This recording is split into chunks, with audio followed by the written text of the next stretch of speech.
1 Zulhijjah. 1 Zulhijjah ini sampai 10 Zulhijjah, sampai Idul Adha adalah hari-hari emas kita. Jangan luput dari itu teman-teman sekalian.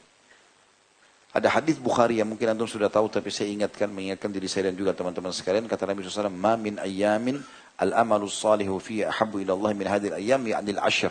Tidak ada hari-hari sepanjang tahun di mana seluruh amal soleh yang dikerjakan lebih Allah cintai dibandingkan yang dikerjakan di 10 awal bulan Zulhijjah. Maknanya, walaupun sunnah. Kata para sahabat, "Walal jihadu fisabilillah ya Rasulullah." Jihad pun di jalan Allah, meninggalkan keluarga, harta, tidak bisa sama juga ya Rasulullah. Makna hadisnya dengan amal sunnah, walaupun baca 1 ayat misalnya, senyum dengan muslim, itu juga tidak bisa, jihad belum bisa mengalahkannya. Kata Nabi SAW, "Walal jihadu fisabilillah." Jihad pun di jalan Allah belum bisa mengalahkan. Makna hadisnya, amal-amal yang dikerjakan di 10 awal bulan Zulhijjah. Ingat, lusa masuk 1 Zulhijjah ini. Hari ini Rabu, besok Kamis, lusa. Hari Jumat tanggal 2 Agustus itu masuk 1 Zulhijjah. Lalu kata Nabi SAW, "Illa rajulun kharaja binafsi wa mali wa lam yarji bidzalika bisyai."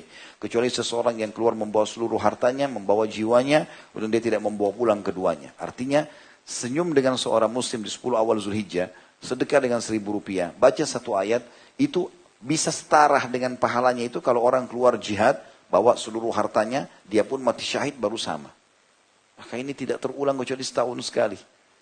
Amal-amal yang dianjurkan teman-teman sekalian adalah yang pertama haji. Yang belum pergi haji, berniat, berazam, minta sama Allah. Allah mudahkan. Ya Allah, jangan kau tutup hidupku ini dengan kematian kecuali engkau sudah memudahkan atau untuk pergi haji. Ya, kita minta sama Allah, mohon dengan tulus. Itu puncak ibadah. Dan Nabi SAW menjanjikan surga bagi orang haji.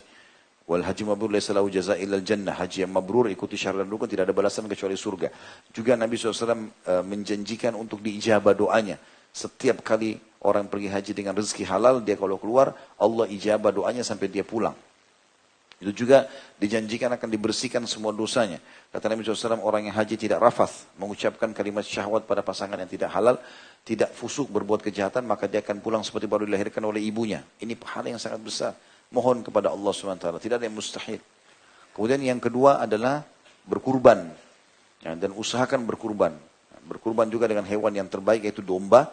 Karena Nabi SAW berkorban dengan domba. Domba atau kambing, selebihnya bisa ke sapi dan unta tentunya. Tapi Nabi SAW berkorban dengan kambing, terutama kambing yang berbulu putih dan di bagian kedua lingkaran matanya berbulu hitam dan di keempat kakinya berbulu hitam. Gitu kan?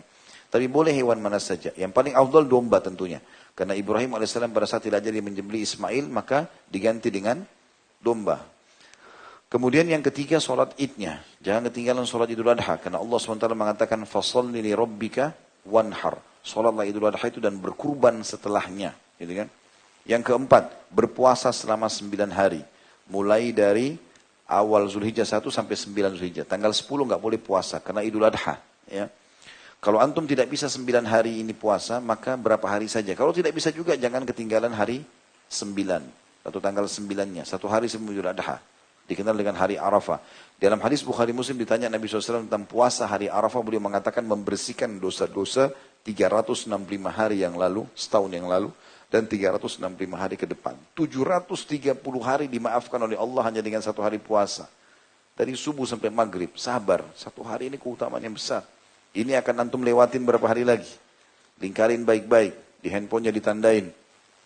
Kemudian yang kelima, sholat malam. Mulai besok malam, malam Jumat, sampai Idul Adha. Ini Allah puji 10 malamnya berturut-turut dan pahalanya mengalahkan jihad. Itu di dalam surah Al-Fajr. 2 ayat pertama, A'udzubillahi minasyaitonir rajim, wal fajr, demi subuh Idul Adha itu. Allah bersumpah, kejar sholatnya, kejar kurbannya. Lalu Allah mengatakan, walayalin asyr, dan 10 malam berturut-turut. Kata sebagian ulama, ini punya keutamaan tersendiri. Menyaingi 10 akhir Ramadan. Ya. Karena 10 akhir Ramadan kita disuruh kejar Lailatul Qadar, tapi cuma 1 malam. Lebih baik daripada 1000 bulan, iya. Ini 10 malam berturut-turut Allah bersumpah. Walayal dan malam-malam asyr. 10 malam itu. Jangan kau ketinggalan. Sholat malam. Seperti itulah. Perintah Allah SWT. Pahalanya lebih besar daripada jihad. Sisanya, semua amal saleh yang lain. Baca Quran, zikir pagi petang. Ya, kemudian bakti sama orang tua, jenguk orang sakit, majelis ilmu, semua dilakukan kebaikan-kebaikan. Tapi puncak-puncak ibadah tadi yang sudah kita sebutkan. Jangan sia-siakan teman-teman.